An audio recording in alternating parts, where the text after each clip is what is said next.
Hello and welcome to episode 17 of Crucible Bootcamp. I'm your host, King Koala, and today we're going to be doing another multi-view critique. This has got 2 points of view on it.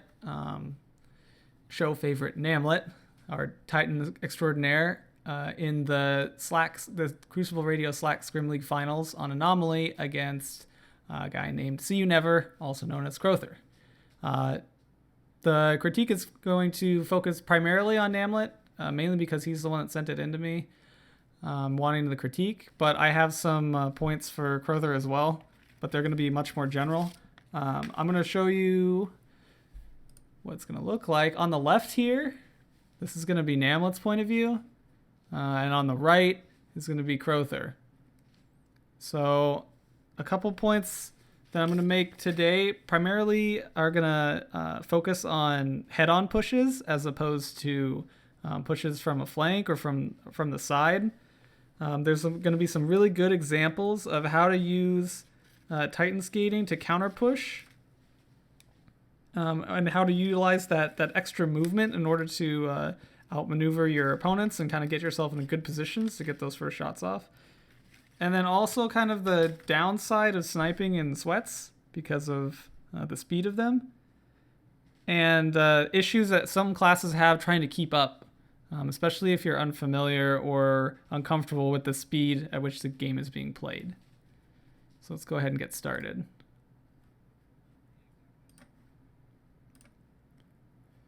So we're going to see Namlet right off the bat go back. This is on Anomaly. So he's going to come back through the back diamond area, or the back slide room, as some people call it. And he's going to try to challenge through the elbow in the cave. He's going to basically immediately die. That's because he pushes out into the open, and the issue with using that lane as a traffic or as a push is if the enemy team decides that they're going to push up that to try to get a flank on catwalk, then you're going to be caught with no cover and with no real escape. So I made a note of this in the last episode, but your opening gamut on the map could potentially set up how the entire map is going to go down. It's dangerous, especially on a small map like Anomaly, where it's easy to push spawns pretty much nonstop. A death like that could potentially result in the rest of your team being wiped, and then the entire game can go completely out of hand against really good players, just because you made that one mistake in the first 10 seconds of the game. So it really highlights the importance of when you do spawn into a map, you got to be taking that time before you actually land to decide, what is going to be my opening move. A lot of people ask, in sweats or in trials, when both teams are full up and no one's gotten a pick yet, how do you get that initial pick? How do you get that first kill? And then how do you convert that into a team wipe or a round win? And it starts with deciding where you're going to go and why you're going to go there. And for, why, what purpose are you going to have by moving in such a way? Is it going to give you map control? Is it just going to give you a free kill? And if it does give you a free kill, how do you convert that into a round? How do you convert that into a team push or a split spawn? So it's important to keep those things in mind. It's a lot more important than most people realize. So he's going to spawn up in cave, and he's going to try to push out. Gets a couple. You see him do little on the left here. You see Namlet going to do quick dips back into cover. This is what you want to do as a hand cannon user, because every shot it's going to basically hit like a hammer. You want to be as safe as possible and reduce your exposure time. On the other team, they're running one sniper, so there isn't a huge risk for you popping in and out like this. But again, if you were playing 2 snipers, maybe one was up here on the catwalk, that little dip could potentially get you body shotted once or twice. So keep that in mind if you're going to try to challenge like this.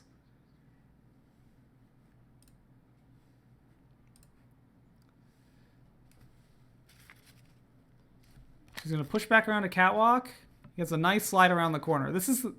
So right there, that's the kind of play you want to be making as a shotgunner. So we'll back that up a little bit.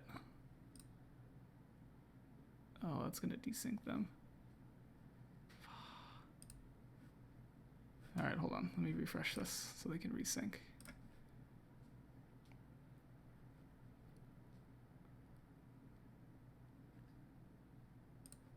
So we want to go, it's too far. Okay. So this is what you want to do as a shotgunner. You see on his radar on the left here. I'm primarily going to ignore C for most of this round, and then kind of, if you're paying attention then to his side, then the critiques will make more sense. But for the most part, we're going to be talking about the left side of the map, or left side of the screen. So you can see on his radar that someone is obviously out. Someone was obviously out on catwalk. So that little push all the way across into the little slide area in the back room gives you the opportunity to either A, radar bait because you're straight up, or B, like he did here, slide around the corner and really give yourself the best opportunity to get first shot off. And you're making a proactive shot. You know where they're going to be at by sliding into this door. Whereas from their point of view, it's a completely reactive shot. So you can actually anticipate the shot and be firing as you round this corner, as opposed to, in this case, DK, who has to react to you sliding. So he could potentially shoot too high or not shoot at all because he isn't necessarily prepared for this sort of maneuver. And you see that happen. He just completely takes him out for free. So he misses his shoulder charge, gets double meleeed. That's fine. That's kind of why you run a high sensitivity, is he kind of lost him and then couldn't really find him. Higher sensitivity lets you track, but of course you have the downside of you can't fire your primary quite as accurately if you do use an incredibly high sensitivity. So it's sort of the trade-off there.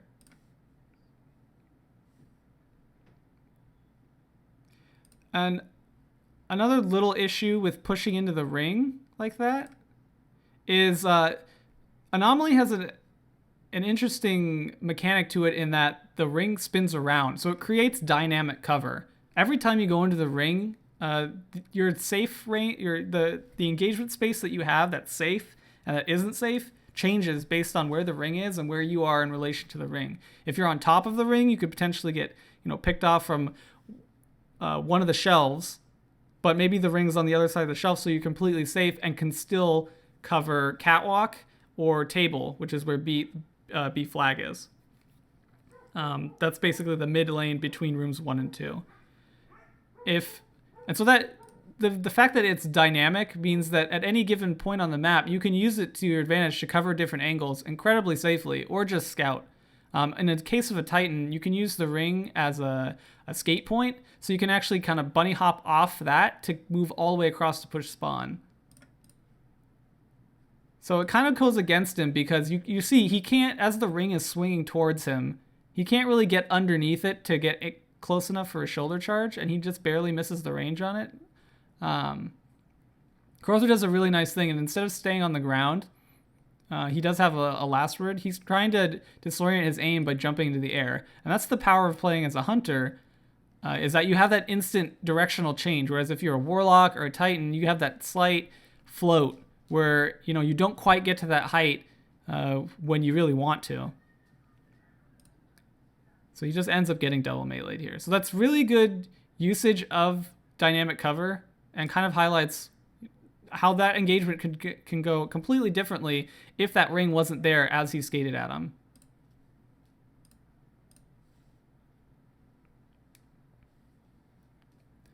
So my one major critique of Namlet in this game is that a lot of his pushes end up being head on or just too far. So you see here, he gets an angle.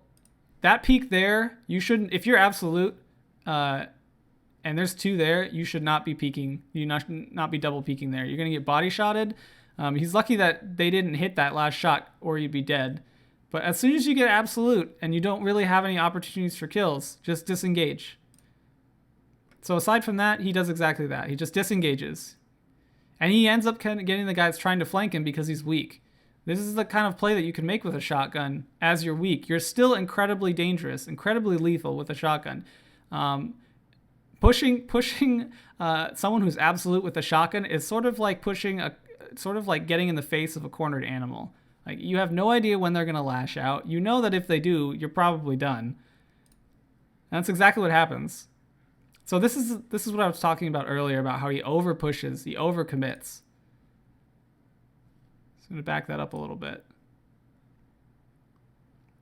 So he gets away, he gets this free kill, and now his shields are starting to recharge, but he's not full health. This is your opportunity to let yourself heal back up, and then re-engage or re-challenge. So he should never have shoulder charge around this corner to try to push. It's really, really slight. But if given the opportunity,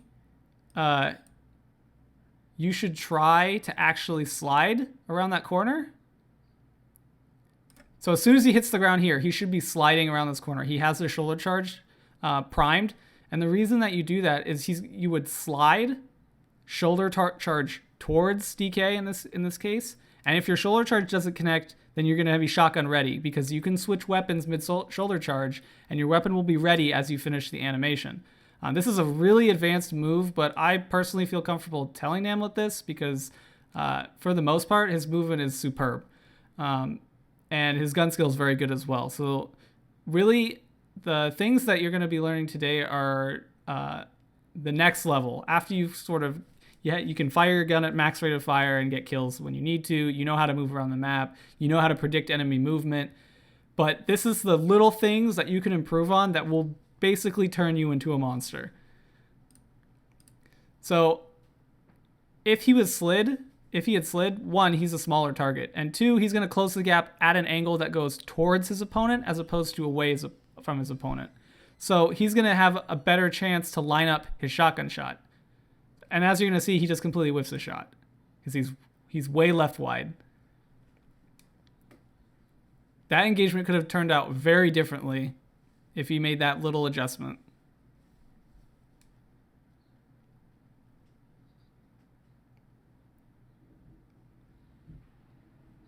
So it's kind of a lull. So let's take this chance to look at Crowther. Look at See You Never. So off spawn, he's playing a sniper with the last word, and he's gonna constantly want to be trying to control catwalk. As a sniper, catwalk is like your power point. You can control pretty much any lane pushing out into you, and it gives you a lot of really good escape routes. One of my critiques that I wrote down for Crowther is actually that you gotta hit fire more. I know that it's basically everyone says you need to ADS, but when you're in close range like that, that extra second it takes you to line up to ADS and line up your shot when you're already basically lined up for hipfire shots was the difference between a kill or, in this case, his opponent just completely getting away. So you still have to trust that hipfire is good, and it is still good.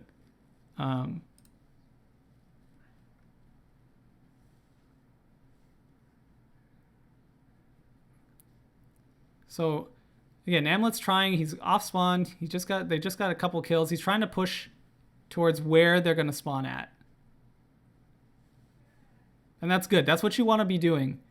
If you get 1 or 2 kills, you need to push spawns and try to get angles so they can't necessarily push back out into you to regain map control. This whole game, although the score is close, the way the game was played was completely in Namlet's team's favor. They're constantly pushing spawns. They're constantly together team firing, or they're setting up, waiting for angles, waiting for the enemy team to push into them. The entire time, Namlet is constantly skating and shoulder charging and being super, super annoying to the enemy team. It's really hard to keep track of people that move like he does. And it's dictating the pace of the game. The enemy team doesn't really have any chance to breathe if you're constantly in their face 1 to 2 seconds by the time you hit square or X or whatever you're going to press. He goes to support Dan here, who just died. But he kind of just lets him skate into him. It doesn't switch to his shotgun faster. If he switched to his shotgun a little bit earlier, then that would have ended up being a kill in his favor. But Apollo does something really good there. He knows that someone's pushing him and he just got a free kill. He's just going to leave. He doesn't need to stick around for to stick around to try to make a big play because his teammates are both dead. And if he does end up dying, then they're going to give up an extra 100 points instead of him just giving them 100 points on double res, which is fine. You can see it'll be a tie game when they get double res. But that's not a big deal. That's better than them being up 100 points. And these little things add up over time.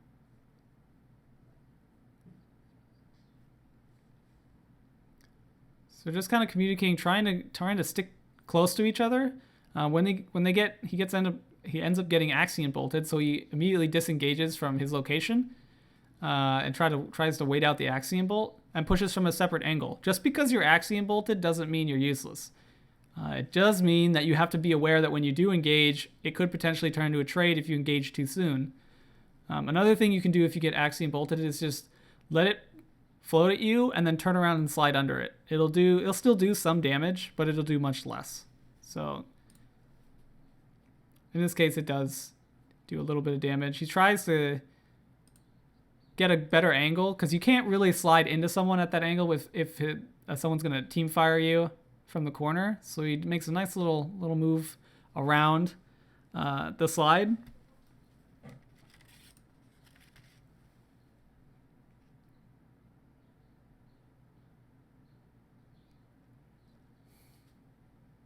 Okay, so this is another point that I want to make, and it's about chasing. Now, the issue with chasing is that when you're normally following someone who's in a full fire team, not necessarily solo, but if you're normally following someone in a sweat or just playing against a full team, they're running to their teammates. So there's a window of opportunity for you to try to kill someone as they're running. That window is normally 2 to 3 seconds. After 2 to 3 seconds, it's normally safe to assume that the enemy team's going to have an angle on you, or they're going to be able to push into you, and you need to disengage. And that's something you have to keep in the back of your mind. Otherwise, you're going to give up a free kill because you're going to push into someone because you're too greedy to try to chase, which is exactly what happens. He ends up with a trade, which is okay. It's the best case scenario in that situation. But that never needed to happen if he stopped in this room as Odozer was pushing him. If instead he just waited for him to push around the corner and slid into him, or even skated back and forth in this room to create a radar bait and then get a shoulder charge on him as he came through the corridor, those are both perfectly fine options as opposed to this trade that ends up happening. Yes, they go up 50 points, but it would still have been better if you went up 100 points and they got nothing. Again, little things are going to add up over time when you play at a higher level.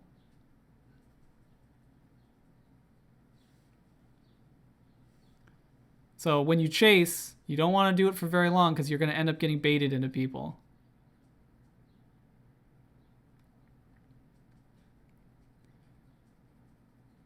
So he makes another really good play here where he can't safely push out without getting team fired from multiple angles. He saw that someone was on the left of generators. He saw that someone escaped to the right. If he pushes out there, he's going to get shot from 2 directions. And he knows that there's an orb out there. This is a good play. He's in a good state of mind to just disengage and wait for his teammates to come back up. And deal with it that way.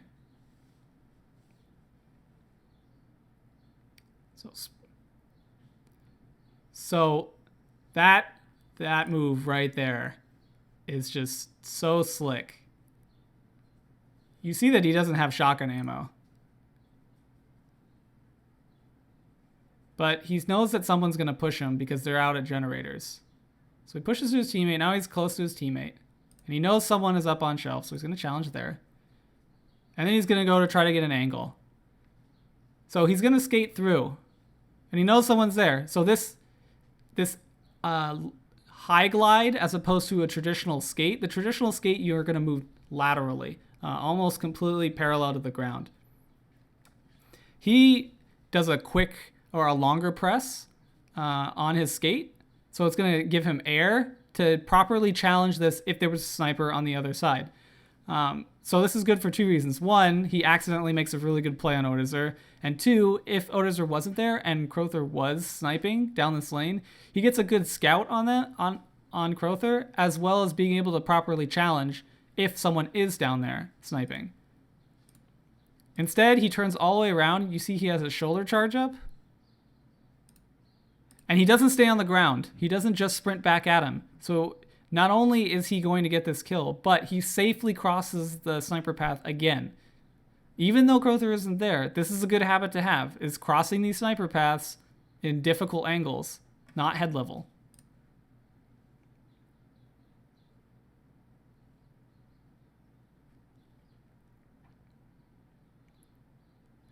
So he saw the DK went through to catwalk special, or to near boxes special. So he pushes over to try to get an angle, doesn't see that he has one, so he just disengages. Another example of the dynamic cover. So he landed on the ring and then could immediately drop back behind it for cover. This is good. He didn't overpush in that case.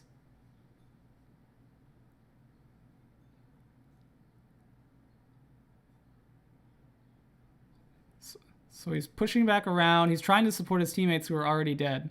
But he has a nice shot. And here's... Oh, went too far. Went way too far. No, it's still too far. Man, where was that? Oh, here. Okay. So he pushes across. He gets that shoulder charge kill. He's going to challenge. Good challenge. He misses his trip mine, so this is good. And here, where he's pulling back into in behind this box, this is a perfect opportunity for him to get this res, because he hasn't gotten touched once, and he knows that Crowther is absolute, so if he peeks out, he's going to die. So you can get this res and push as a team, and you have an overshield. So you even have a moment where you're completely safe. It's good that he didn't push there, because you see that he doesn't have shotgun ammo. So if, in this case, someone was back there and had a shotgun, same thing as I said before, completely dangerous. You're still very lethal, and now you're closing the gap for the person that's weak. That's a bad idea. Apollo ends up auto-spawning, so doesn't get that res, but he's immediately back to pushing again. Again, this is what I critiqued on him earlier, but it's over-pushing. He knows where the enemy team is going to be spawning at based on their location. It's either going to be back on catwalk or in a cave. So he pushes to a cave, expecting them to be in a cave. And he's right, which is good. This shows that you have understanding of how the map flow works. The problem is you aren't taking into account the human factor. And that's how the enemy is going to move out of that location. So he completely overskates here when he could have waited on B table or under B, where the salvage point is, and slow push in towards them, and then skate across instead of skate into them like he did here. Kind of has the Hail Mary grenade there to get the tag, but you can't really do anything with it. Neither can his team. His team doesn't really have an angle. If you get to an angle first and the entire enemy team is there, you're a scout. You're not someone that's going to try to make a play. You're just going to relay that information to your team and then let it go.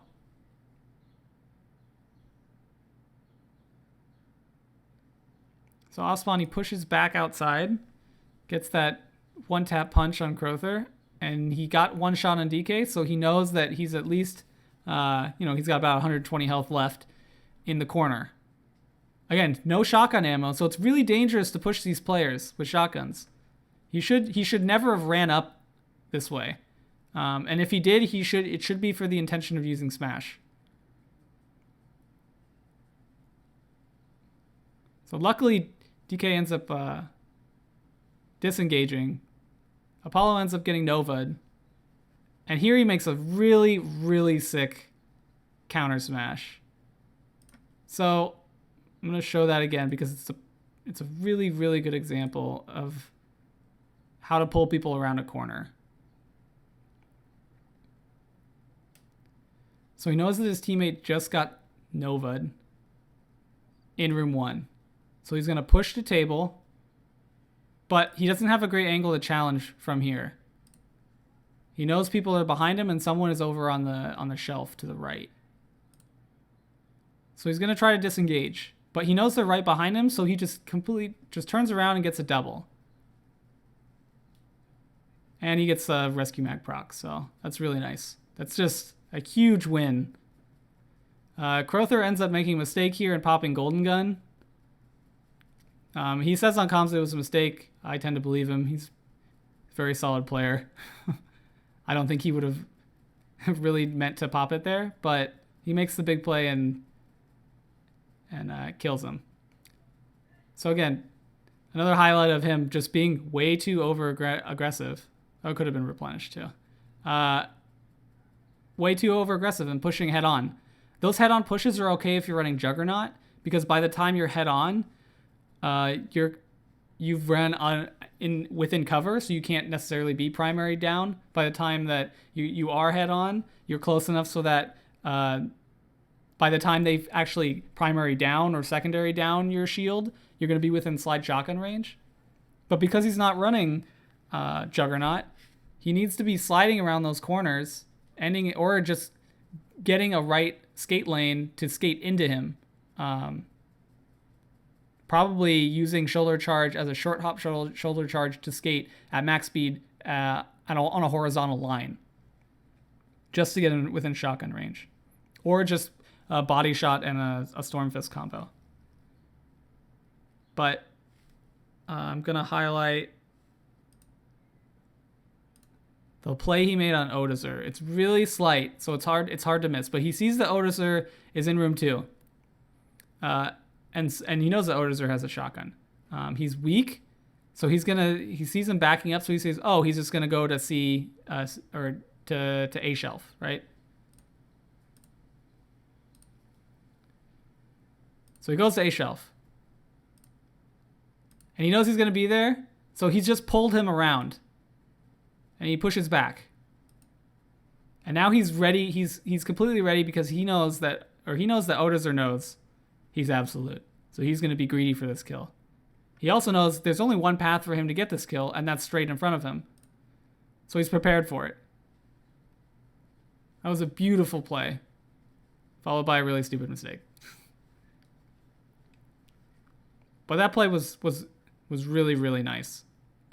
That really gets into the head of your opponents. You basically made them play your game, and that's what you should be aiming towards.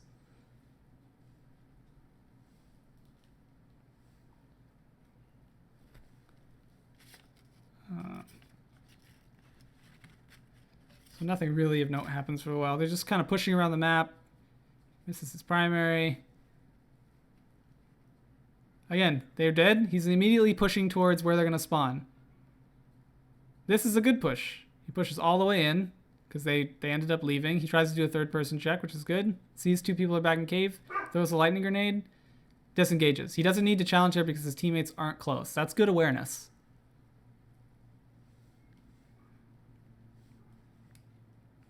So this is a really, really good slow push into cave. They're communicating, hey, they're in cave. So he pushes into cave, and he sees Crowther. He knows he's sniping. Saw the glint. And he's going to challenge. Gets 2 shots, but he knows he has a sniper. So what does he do? He just waits. He waits for his teammate to show up. Doesn't need to do anything. He knows he's absolute, and they get a free kill off of that. Then he's off to pushing his enemy teammate. Here at the enemy team. He goes to collapse.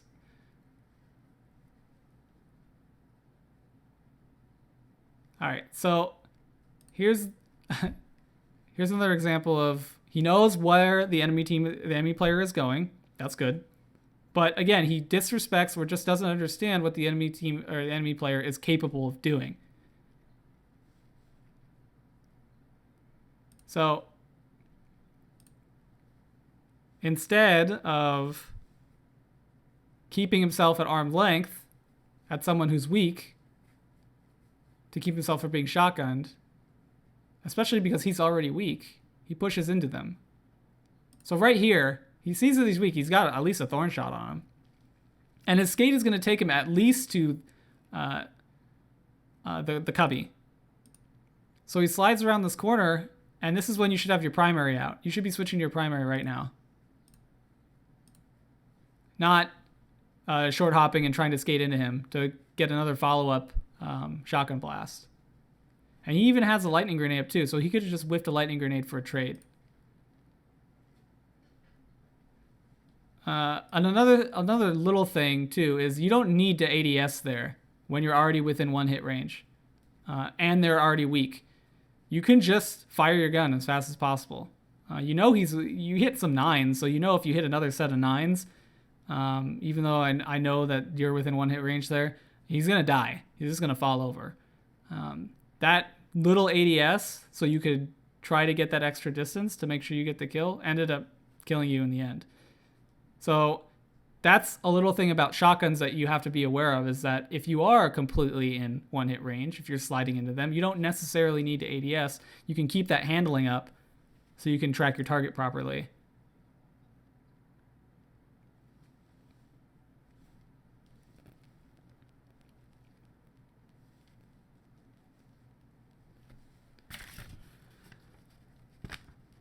And now he's back to slow pushing, which is good. He's going to push the shelf. That little short hop up there saved his life. If he would have slid there, he would have traded with a shotgun. Odozer was prepared for him. You saw him looking at him. So that little short hop, so he get within distance for the shoulder charge to kill, was really slick too. Okay, he sees that the sniper's running. He got Dan for free. He just lets him go. You don't have to chase after him if it just means getting a free 50 points. He gets the overshield, so he's immediately going to push with it. That's what you want to do. As soon as you get that overshield, that's your opportunity to get a little bit of extra ground.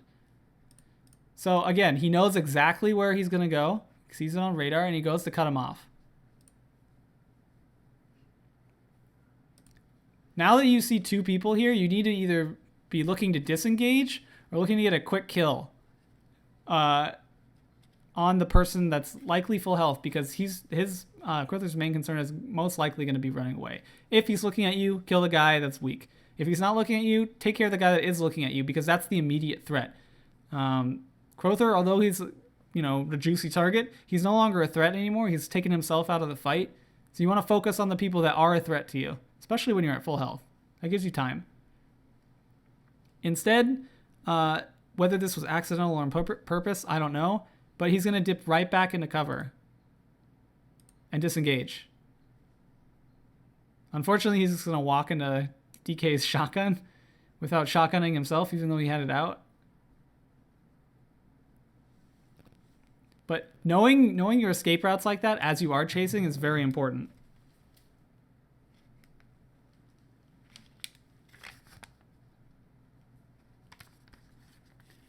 So he's just going to collapse.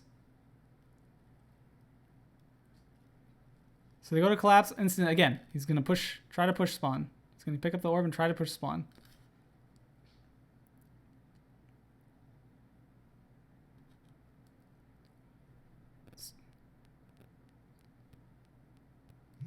So unfortunately, he gets baited into a smash here, but he had the right idea about supporting his teammate who got axiom bolted, because if you see someone get axiom bolted, the likelihood of them trying to flank to cut you off your escape route is pretty high.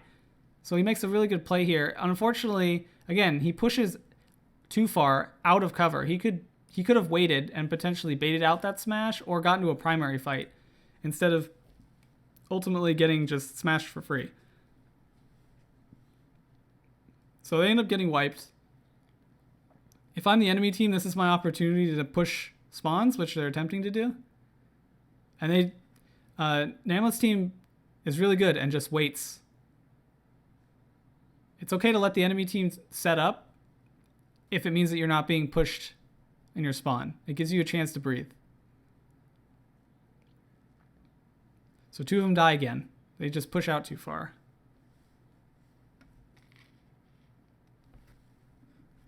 So the enemy team didn't complete the push.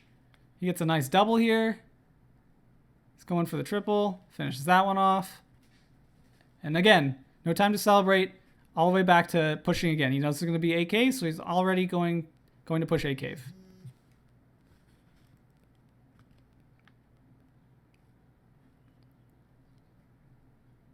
So Even though you know they're in A cave, you need to check your corners before you push them. Check your radar before you push. It's really easy as a Titan to over push because of how fast you go and how quick you cover the cover ground. He should be dying in the spot all game if you're pushing this corner blindly. So this is a good time to die. You can learn from this. You want to stop in this corner here. Just to check, hey, are they on radar? And if they are, I know they have a sniper. I probably shouldn't push here, or I should wait for support. You could even potentially throw a lightning grenade around that corner and head glitch it to give them a more difficult shot.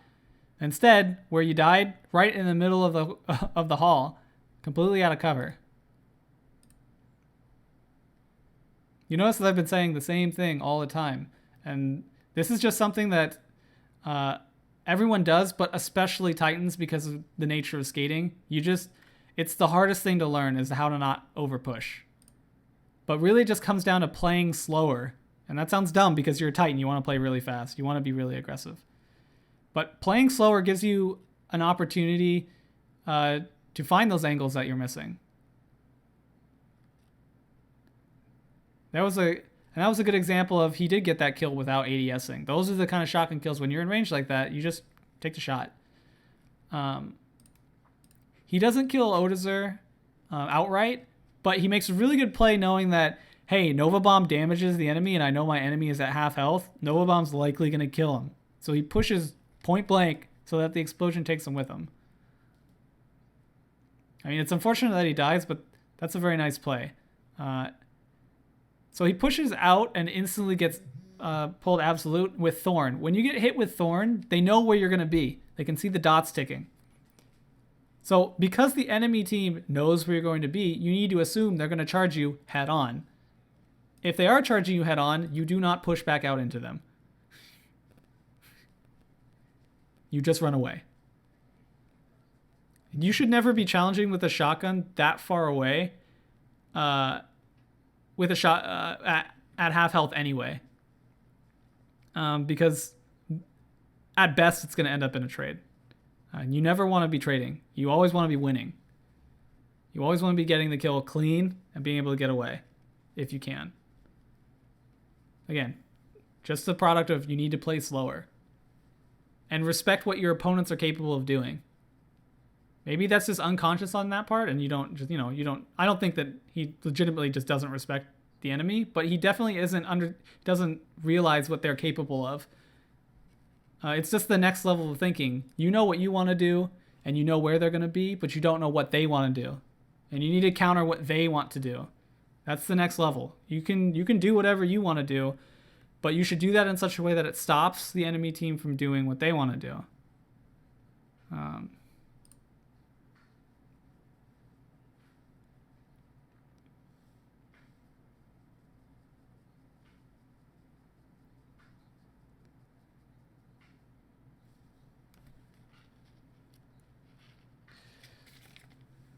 I mean, you see there's only 30 seconds left. They're up by 500 points. They need 2 full wipes to win the game. You just play slow here. You don't need to make any big plays. Run the clock down and win the match. Don't need to do anything fancy.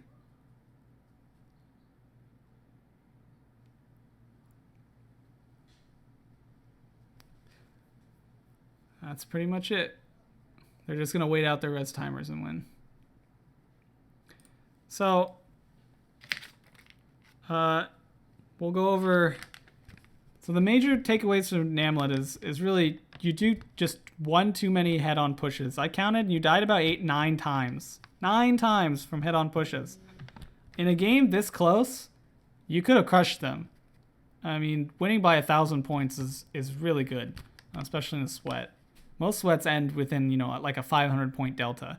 Winning by, 1,500 points, that's big. That's 5 full team wipes ahead of the enemy team. And 3 full team wipes, or 3 full team wipe worths of points are because you just pushed head on instead of playing, hanging back just for a split second, just so you can get a better angle, or just so they can't team fire you because you're completely out on cover. Potentially that could have made the difference of the game, those nine deaths. And then the other thing is really you got to start now that you know you're good enough, and we can all see that you're good enough that you can fire. You have great gun skill. You have great movement. You need to combine that with now you need to get in the head of your opponents. You need to decide what are they going to do? How are they going to move around the map? What are they capable of doing?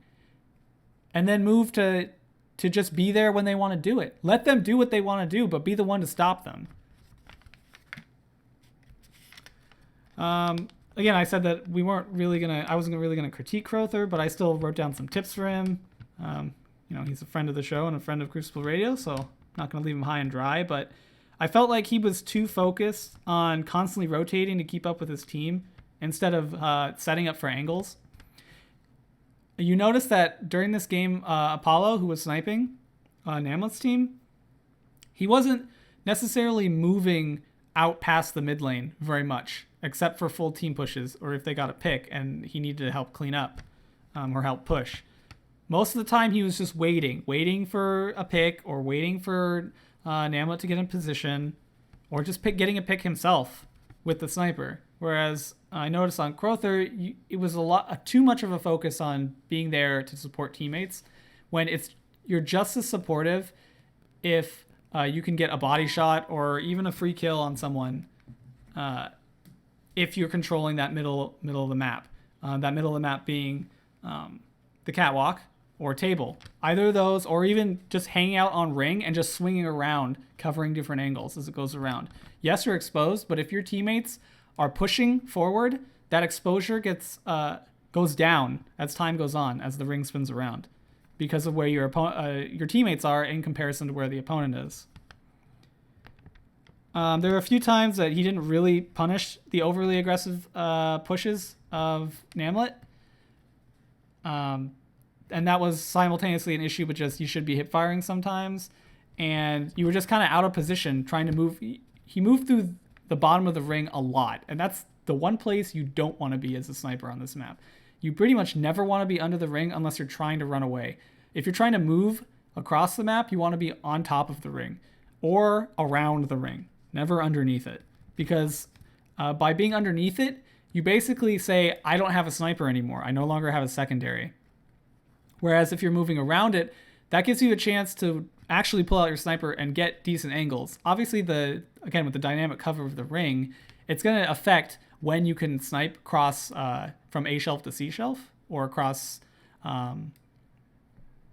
if someone is on ring and you're on catwalk, it's going to affect when you actually have a shot on them. But staying on the outer ring instead of underneath on the inside is going to give you more options. And you always want to give yourself more options.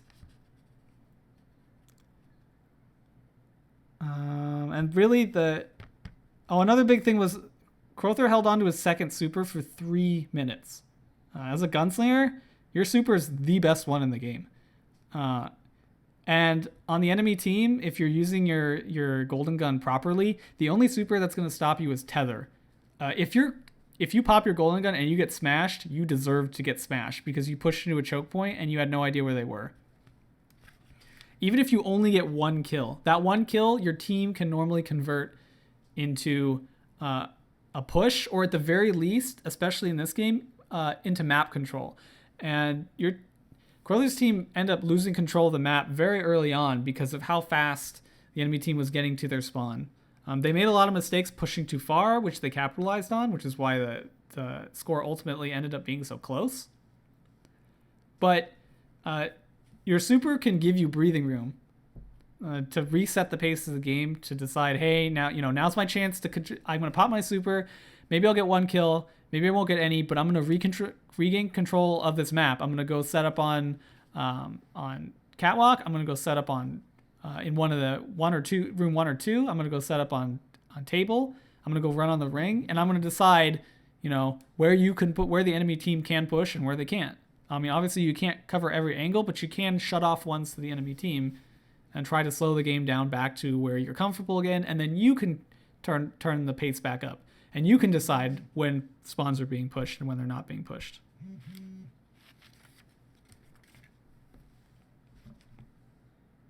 So that is pretty much my review of this game. It was a very well played game by both sides. Very close. I love seeing close games. And there's a lot of really good things that you saw from, if you're watching either side, there's a lot of things that they did right on either side. So again, Anomaly. So because Crowther struggled so much with controlling the map as a sniper, and granted, Anomaly is one of the hardest maps to control pace as a sniper. You have to be very, very quick with your shots, and most of the time you need to be going for body shots because you don't have time to stop a shotgunner due to how close all of the engagements are on this map. And that's mainly because of the swing arm and the ring and how it swings around, creating that dynamic cover. If that wasn't there, I guarantee that there would constantly be sniper battles around here.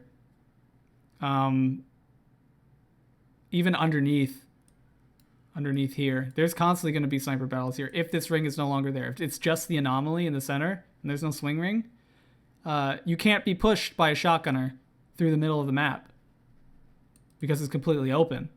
But because of the nature of the cover that this creates, it makes it pretty much a hell world for a sniper to try to set up on perch and try to get these angles. But you got to try. Or you just don't run a sniper on this map. It's really hard to run a sniper. But you basically have to cover these angles here when you get pushed. Anyone pushing you from underneath here, this little short hop up onto the catwalk, it's really dangerous. So normally you don't want to stay on the edge of the catwalk unless you know no one is pushing you. But this lets you control pushes into your team. If you don't want to necessarily push spawns, you can control where they can push out of their spawn. So if you cover this angle across either side, they can't push out from generator. They have to choose, the enemy team has to choose either to go through cave or to go all the way around through boxes and elbow into the slide room behind you. And if they do either one of these pushes to try to get all the way behind you, you can just go use the dynamic cover and reposition. It's really, really easy. If they ever manage to push onto one of the stages to get into these closets, you need to leave the perch. This distance here is really easy to close the gap and not get primaried down. So either A, you need to back up a little bit and body shot and then finish up with a primary, or just anticipate them coming through closet and headshot them, or you need to leave and reposition. If they're coming through a closet, you normally want to drop back into slide room and choose a direction. If they're coming from right closet, you probably want to move back through elbow. If they're coming from left closet, move back through ridge. If you want to be really tricky, you can double back and go down the slide drop and then come back out through the ring. You almost, I would never suggest, if you're being pushed by a shotgunner through one of the closets, to push out into the ring. And that's because they're going to be undercover, or it's really easy for them to just jump off the perch and shotgun you, trying to push through ring. Also, thinking about what the enemy team is doing. If someone's pushing you from left closet, it's normally safe to assume, if they're on this side of the map, on C side, someone's pushing you through elbow, and someone's probably pushing through room 1 or through B. So again, if you push out into the ring, you're going to get team fired from multiple angles. Whereas if you push away, you can normally either find your team or just be safe and wait for your team to find you. Another really good spot to snipe on this map, especially off spawn, is this rock behind ridge or this rock all the way back here. Both of these are head glitches, and both of these stop the push through slide room. Another advantage of being on ridge is you're back far enough so that any push through a stage into a cave up, you can primary them down very, very easily.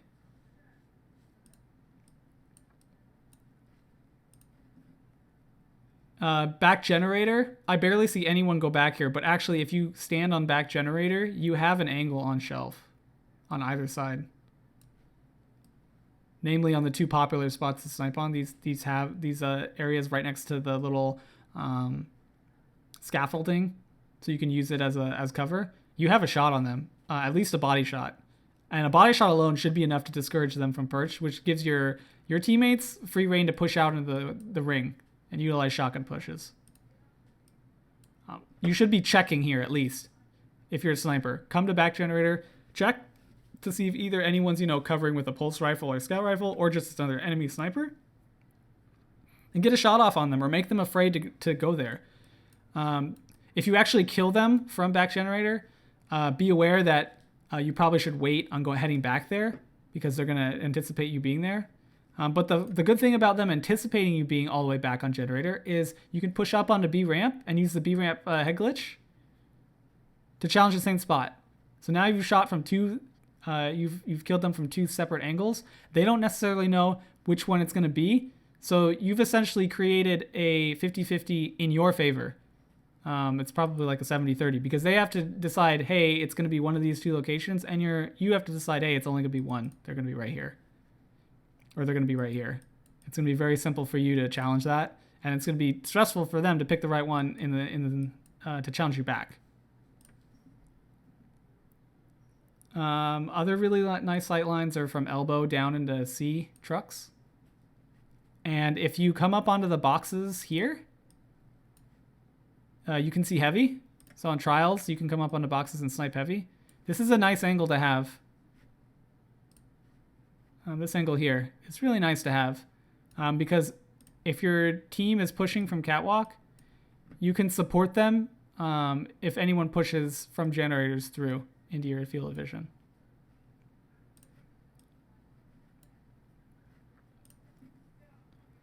And then if you stand on the corners here without pushing all the way out onto B, you get snipes onto stage. So this can cover map movement out of a cave and out of boxes onto the stages.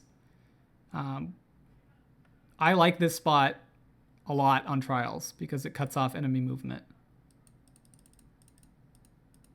As long as you know that the 50-50 here is safe. I tend to avoid engaging these snipes unless I expect the enemy team to be using them through the stages. If I know there's going to be a sniper on either side, I tend to not challenge it because there's no point. It doesn't give you any map control to control this lane. You can circumvent it the entire map and never go through there and be perfectly fine. When you do finally go through, you can just dip behind the table and they'll never have a shot on you. So it's rough trying to take this 50-50 all the time. You really want to use it as a way to shut down enemy movement or to open it up so that your team can move through it. It isn't a great place to get kills in.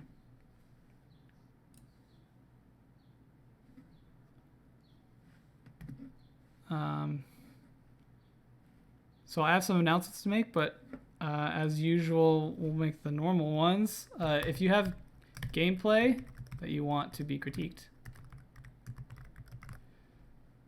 send it to me at keen@cruciblebootcamp.com. No sixes, only Rumble, Skirmish Salvage, Elimination. I've said this before, but I am running low on trials. Like I haven't done a trials critique in a while, and I know it's very popular with people. A lot of people say, their goal is to get to the lighthouse. So if your goal is to get to the lighthouse, send me more lighthouse material, and I can help you out. If you've been sending gameplay to the old address, the keen@gmail.com with 5 E's, that still works. So if I'm not getting it, you probably didn't put enough E's. But it's much easier to do it this way because it just redirects, and I still get all the same email.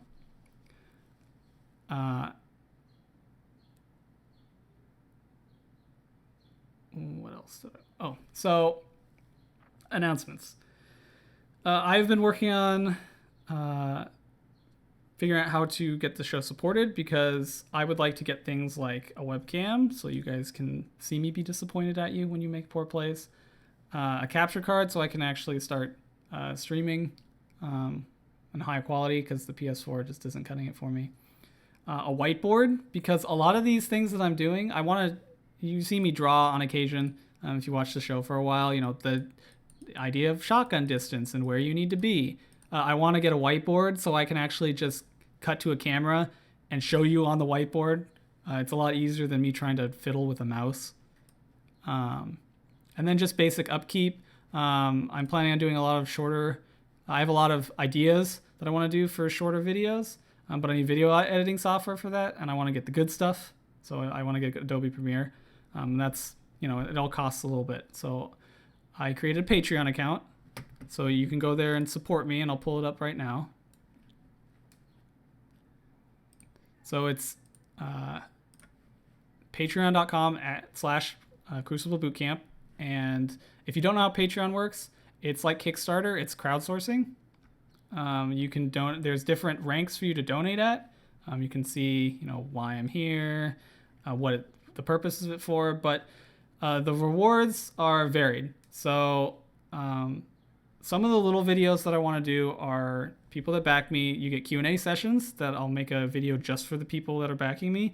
You can ask me whatever you want, and I'll answer it in a video.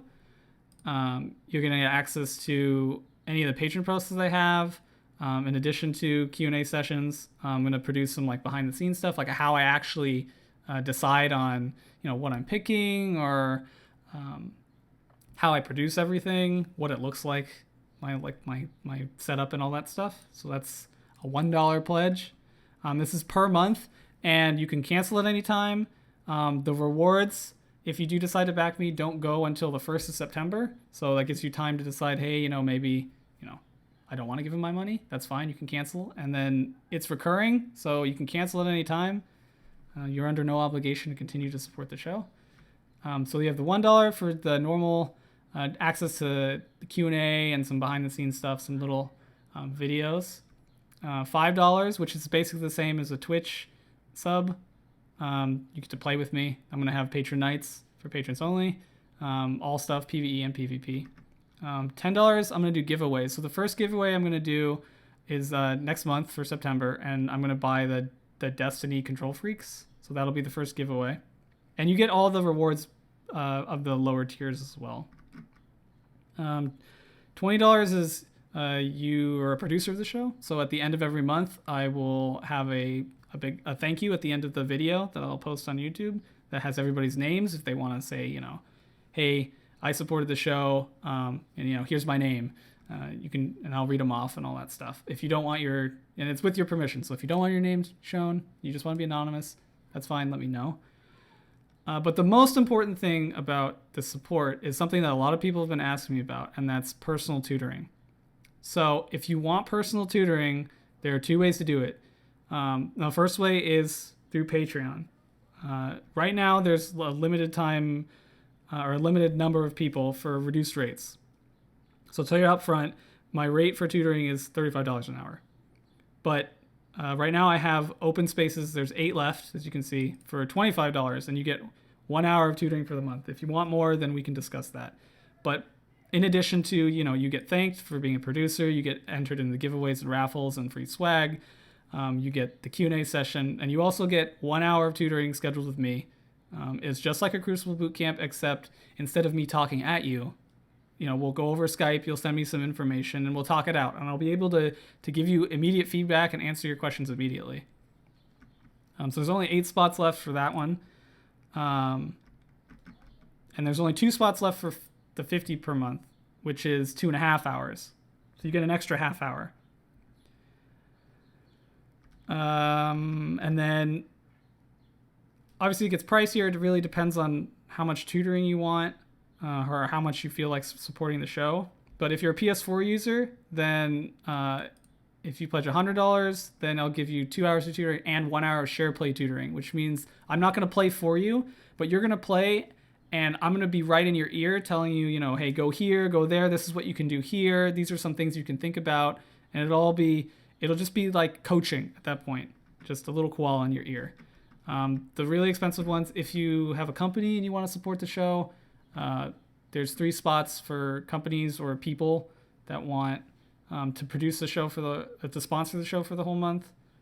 And then any and all digital content that's created during that month, that's sponsored by you. And the $250 is you're an executive producer, so I'll do any shout outs you want. In addition to, you get the 2.5 hours of tutoring, you get everything else behind. So if you want to support the show, do that. You're under no obligation to support. I have a full-time job. But I love doing this, and I would like to use this money, and you can see there's goals here to make a better product for you guys. So that's where this is going to go towards for the most part. But that's pretty much it. Thank you guys for watching. As usual, it's a pleasure, and I hope you guys have a wonderful day. Koala out.